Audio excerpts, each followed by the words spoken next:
ईश्वरपूर तालुका वाळवा येथून एक मोठी बातमी। आज शक्तीपीठ महामार्गाच्या विरोधात ईश्वरपूरमध्ये शेतकऱ्यांचा भव्य मोर्चा काढण्यात आला।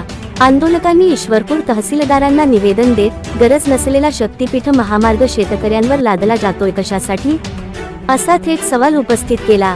या महामार्गामुळे कृष्णा नदीकाठची सुपीक शेती उद्ध्वस्त होणार असल्याचा आरोप करत कुठल्याही परिस्थितीत हा रस्ता होऊ देणार नाही असा निर्धार यावेळी व्यक्त करण्यात आला।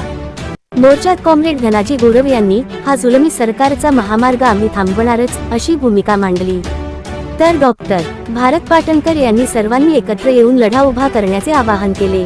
यावेळी माजी खासदार राजू शेट्टी बोलताना म्हणाले, शेतकऱ्यांच्या जमिनीवर अन्याय होऊ देणार नाही, हा लढा शेवटपर्यंत सुरू राहील। मोर्चात मोठ्या संख्येने शेतकरी सहभागी झाले होते आणि परिसरात आंदोलनामुळे तणावपूर्ण वातावरण निर्माण झाले होते।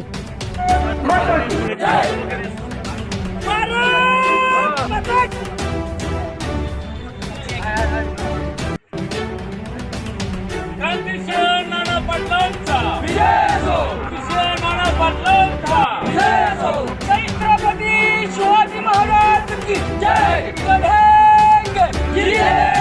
इन्कलाब जिंदाबाद, इन्कलाब जिंदाबाद।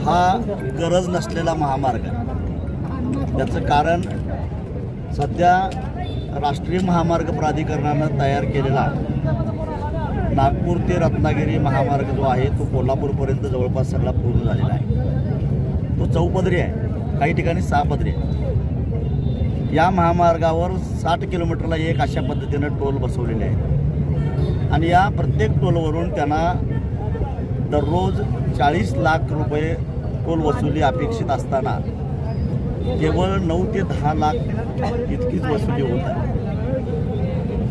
कधी आषाढी एकादशीला किंवा नवरात्रीला तुळजापूरला जाताना सुद्धा ट्रॅफिक जाम होत नाही। अशी आता वाहतुकीची सोय असताना बरोबर या नागपूर रत्नागिरी महामार्गाचा कोल्हापूरपर्यंतचा जो भाग आहे त्याला समांतर असा नवा शक्तीपीठ महामार्ग राज्य सरकारचा करायची काय गरज होती। एक केंद्र सरकारचा रस्ता असताना त्याच्या शेजारी राज्य सरकारचा रस्ता करण्याची काही गरज नव्हती। या 2 रस्त्यामध्ये काही ठिकाणी 20 किलोमीटर आणि काही ठिकाणी 2 किलोमीटरसुद्धा अंतर नाही, इतका समांतर पद्धतीनं 12 जिल्ह्यातून हा रस्ता जातो आणि म्हणून या रस्त्याला आम्ही विरोध करतोय। कारण या रस्त्याला जो खर्च होणार आहे तो खर्च त्या रस्त्यावरून प्रवास करणाऱ्या प्रवाशांना टोलच्या रूपात परत द्यावा लागणार आहे। एक्सप्रेस रस्त्याचा स्थानिकांना काही एक उपयोग नसतो, कारण त्याच्या दोन्ही बाजूने कंपाऊंड असतो रस्त्याच्या। शेतातल्या शेतकऱ्याला बैलगाडी घेऊन सायकल घेऊन सुद्धा त्याच्यावर जाता येत नाही, म्हणजे शेतकऱ्याला स्थानिकांना त्याचा काहीच उपयोग नाही।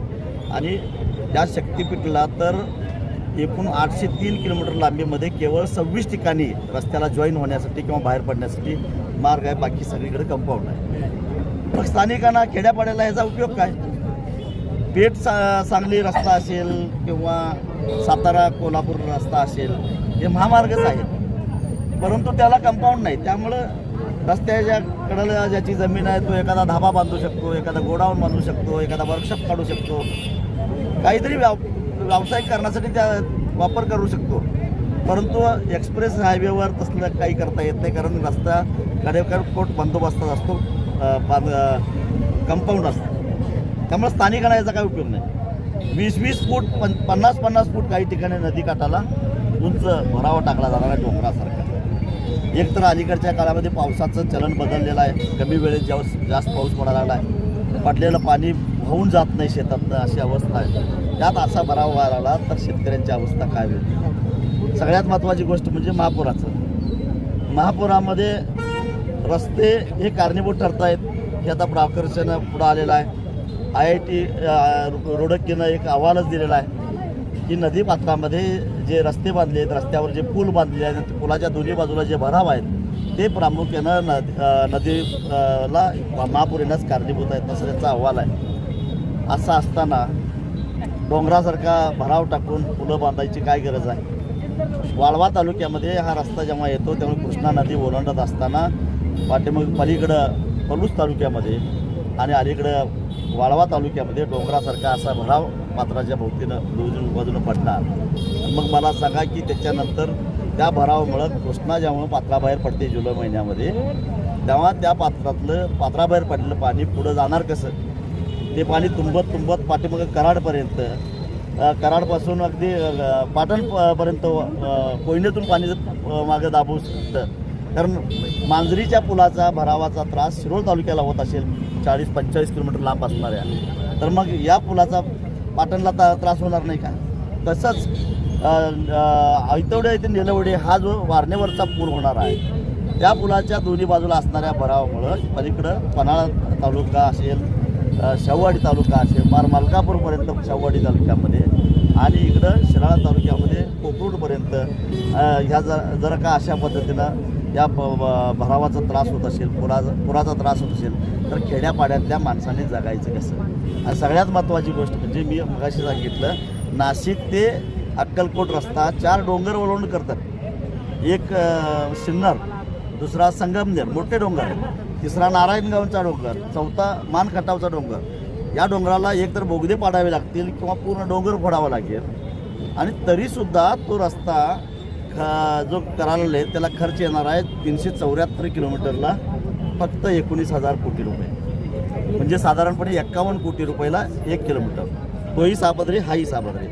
आणि या 803 किलोमीटरला मात्र 1,05,000 कोटी रुपये, म्हणजे 124 कोटी रुपये एका किलोमीटरला खर्च.